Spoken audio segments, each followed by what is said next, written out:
Oh boy, this was fun to get good. We're making pancakes, waffles, throw a little croissant in there. Early in the morning, baby. We got Republicans putting their foot down, but not just a Republican. The VP, JD Vance. Oh man, we're going on enemy territory.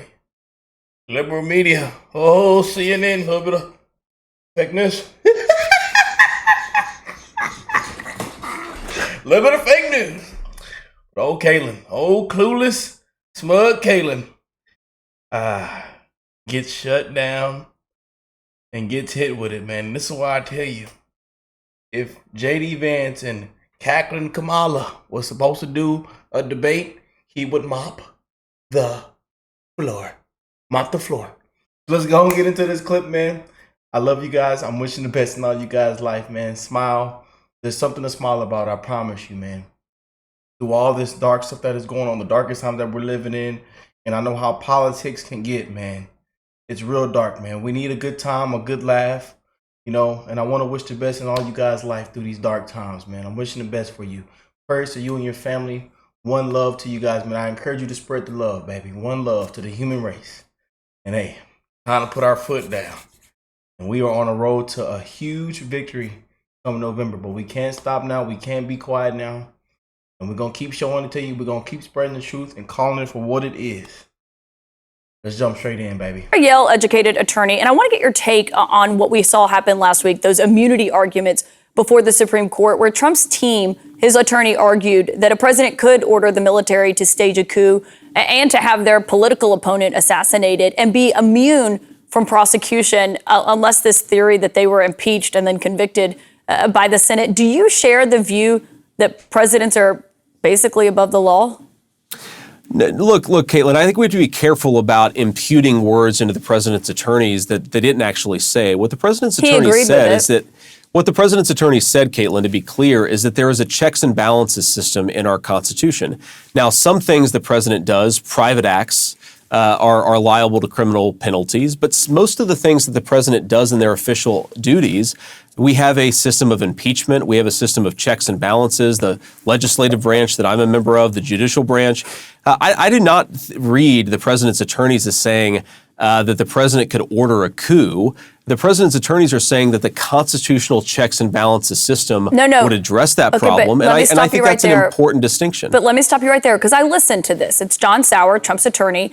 And when he was asked by one of the justices if the president could order the military to stage a coup and would it count as an official act, meaning he couldn't be prosecuted for it, he said it would depend on the circumstances. I mean, what circumstances warrant a president ordering the military to stage a coup? Well, first of all, he did say it depends on the circumstances, so that opens up a whole lot of avenue for context there. But more importantly, Kaitlan, he's just saying that would count as an official act. But that's an official act in your view, too? But could I finish the answer to the question, Kaitlan? An official act, there are a number of checks and balances in our system. There's the impeachment process. There's the budgeting authority that Congress has. There are a number of ways where Congress has a check and balance control over the President of the United States. All he's saying is that the criminal liability procedures that exist in this country don't cover the President's official acts. And by the way, how could anybody disagree with that, Kaitlan? Should Barack Obama be prosecuted for killing an American citizen via a drone strike? There are a number of examples in American history where if you apply the standard, the lawfare standard of the Biden administration against Donald Trump, it would make the presidency impossible to actually execute the law. Yeah, so I know that's the argument in the name of taking down their political opponent, Kaitlan, these guys are really pushing a legal theory that I think would destroy the presidency, whether a Democrat or Republican was in charge. Well, I don't think Jack Smith is running for office. But on what you're saying, you're basically saying that if the president orders the military to stage a coup, you believe the only remediation for that is that he can be impeached or that Congress can restrict the budget? Well, Kaitlan, first of all, you're dealing with hypotheticals here. I'll tell you, one in and out, one ear and out another. Kaitlan, are you listening?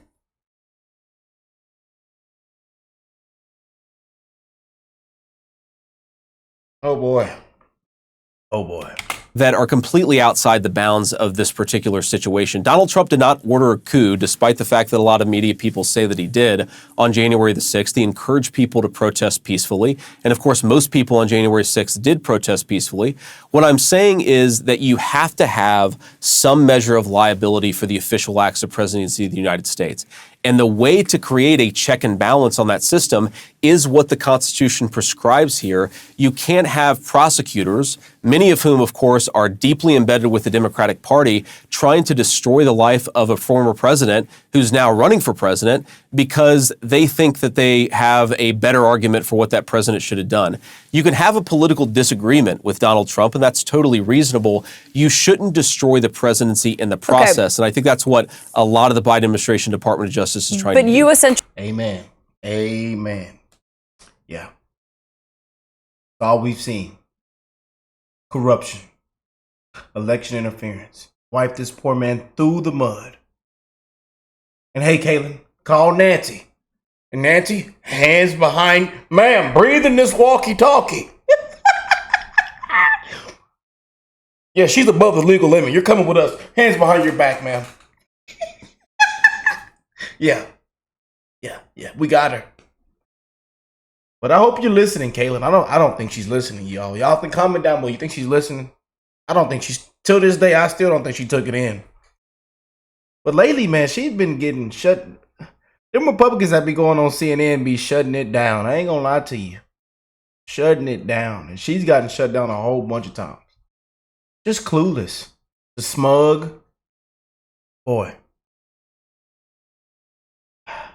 Love when they put their foot down, man. But hey, this is your VP. Our VP, man. Oh, JD. What do y'all think of JD Vance, man? Comment down below. But let's continue the clip. Actually are agreeing that the presidents should not be able to be prosecuted. Let me ask you something else, because as I mentioned, there is an open question of who Donald Trump will pick to be his vice presidential candidate. We just heard him talking about Marco Rubio. You're hosting a fundraiser with him in your home state of Ohio later this month. I know you say that you two haven't discussed the vice presidency directly, but you said you'd certainly be open to it if he did offer it to you. Considering that, does it give you any pause whatsoever about taking that job when you see how he treated his last vice president? Well, Kaitlan, first of all, again, I haven't talked to Donald Trump about becoming vice president. I think it's important to support President Trump as Republicans because I think he was a good president. And I think that he made the country more prosperous. And I think he made the world more peaceful. What gives me pause, Kaitlan, is another 4 years of Biden's administration where he's opened the borders and where you have effectively a conflict, a major world conflict in nearly every continent in the world. But my question was not about President Biden. It's about President Trump. Well, look, it's fundamentally about President Biden because if you're comparing the two records of these presidents and asking, who do I want to be president? It's very clearly that I want Donald Trump to be president. And I understand that there are a lot of things that people like you disagree that he did, but I think fundamentally he was a good president. He accomplished a lot for the country. And the question fundamentally for our country is, do we want 4 more years of Joe Biden or do we want 4 more years of the peace and prosperity of Donald Trump? That to me is an easy question. The last time I checked, President Biden wasn't approving of the chance to hang his vice president and did not call his vice president when their life was in danger on Capitol Hill, something that Mike Pence himself has testified to. So my question is, does it give you any pause to be... Oh, Mike. Bake us a pie. Bake us a cake, why don't you, buddy? Yeah, don't burn it up. Don't burn it up now. We wasn't going to eat it anyways, but just don't burn it up, Mike. His vice president, given how he has treated Mike Pence. Kaitlan, I'm extremely skeptical that Mike Pence's life was ever in danger. I think politics people like to really exaggerate things from time to time. I know a lot of folks in the Democratic Party, Senator. A lot of folks in the Democratic Party, Kaitlan, act as if January the 6th was the scariest moment of their lives. I think, look, January 6th was a bad day. It was a riot. But the idea that Donald Trump endangered anyone's lives when he told them to protest peacefully, it's just absurd. And the entire legal basis of this prosecution of Donald Trump from Jack Smith. But they were chanting that they wanted to hang him. Look, Kaitlan, did a few people say some bad things? Sure, but do we blame Donald Trump for every bad thing that's ever been said by a participant in American democracy? I think that's an absurd standard. Yeah, Kaitlan, I don't think she's listening, y'all. I'm telling y'all, I don't think it's going in and out, one ear out another. That's what grandma and mama used to say back in the day. Are you listening, son? Man, girl, are you listening? It's going in and out of ear, not another. You're not listening. Yeah, they've wiped and blamed everything on poor Donald. Just and wiped old Donald J through the mud.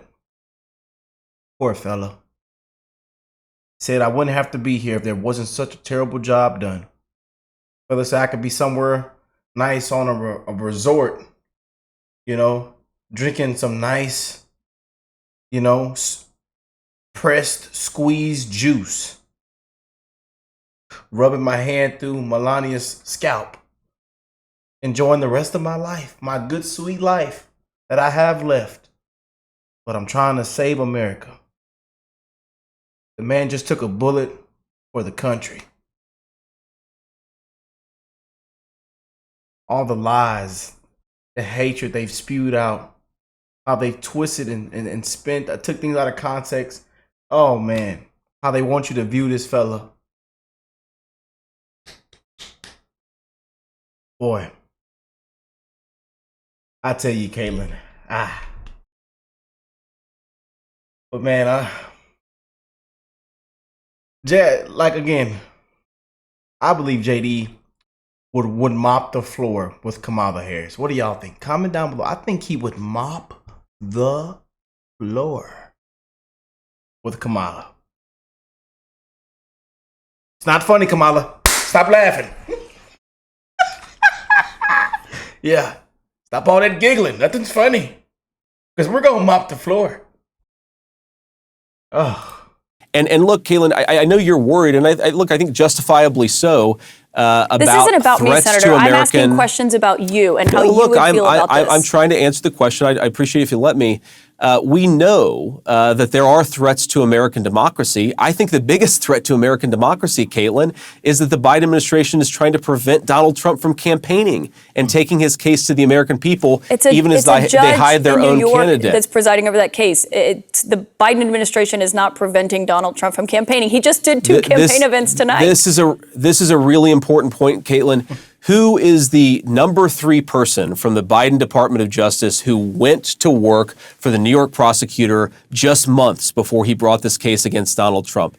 You can't have people moving from the Biden administration to prosecute Donald Trump in New York and say it has nothing to do with the Biden administration, especially when the judge is the Biden administration donor. Attorneys go from the Justice Department to local DA's offices all the time. That's not that unusual.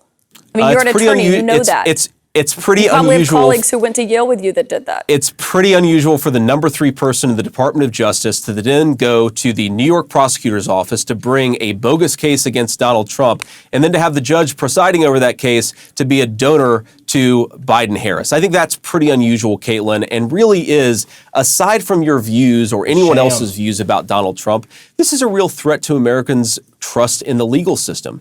If you look at polling, even a lot of folks who are going to vote for Joe Biden think that the lawfare against Donald Trump is bogus. Yep. We're destroying faith in the American system of law and order to try to bring down Joe Biden's political opponent. That's a threat to democracy. It's a jury of his peers that indicted him and a jury of his peers that are in that room right now and will decide this case. Senator JD Vance, thank you for joining us.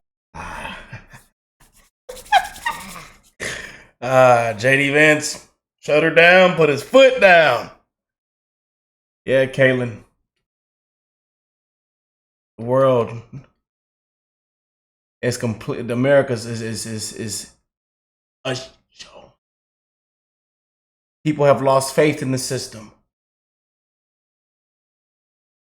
And y'all have woken up a lot of people. CNN, MSNBCs, NBCS, ABC, CBC, GCD. You get the point. Yeah. The liberal media, the woke media, baby. Oh, I tell you, man. It's good to see the Republicans go in there and put their foot down. But that is your VP, man. What do y'all think? Comment down below. And again, he would mop the floor with cackling Kamala. Mop the floor. What do y'all think? But hey, I love you guys. I'm wishing the best in all you guys' life, man. We're going to be dropping some amazing videos, some amazing updates, and covering a lot of stuff, especially this upcoming week. So a lot of big things hitting the fan right now, as you see. They don't even know what's gonna happen next. On the left, they're panicking, shaking out their shoes. Joe right now said he's talking about he just confirmed that he might be dropping out, but then a new report came out that he feels like, you know, they're portraying him and he doesn't want to drop out. So this thing's going to get very interesting, y'all. You know, with the Biden administration and everything that's going to take place. We just finished up the RNC, you know, so boy, a lot of big things coming up, man. So if you're new to the channel, hit that subscribe button so you don't miss any new updates. And we do go back in time as well, you know, on reactions. And I love you guys. I'm wishing the best on all you guys' life. God bless you all and your families. And hey, I will catch you beautiful people in the next one. Peace and love, y'all.